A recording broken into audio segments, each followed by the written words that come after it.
ভাগ্নে এই হারামজাদে আমাদের ছেলেগুলোকে মেরেছে। এবার দেখো আমি ওর কি হাল করি। এইসব কেউ ওর গায়ে হাত দেবে না।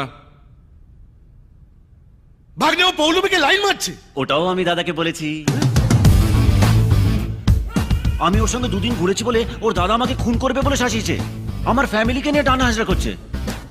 ফুলের মতন মেয়ে যেই দেখবে সেই প্রেমে পড়বে বলুন, আমিও পড়েছি। কিন্তু জবের থেকে জানতে পেরেছি ওটা দাদার জিনিস, তখন থেকে ঠিক করে নিয়েছি যে আমি বড় হব না, নিদ বড় হব। আমি ফেল করেছি, কিন্তু আমি চাই কেউ একজন পাশ করুক। টনিদা যখন ওকে তুলে নিয়ে যাবে না, তখন আমি ওর দাদার সামনে গিয়ে সৌরভ যেভাবে লর্ডসের মাঠের মধ্যে জামা খুলে নেচেছিল, আমিও ঠিক সেইভাবে নাচবো।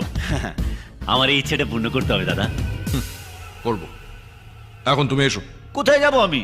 বললাম না ওর দাদা আমাকে খুন করবে বলে খুঁজছে। আমি তোমার এই চাঙ্গু মাঙ্গুদের সঙ্গে থাকবো। কোথায় থাকবে? আমার মাথায়। দাদা নিয়ে যাও ওকে।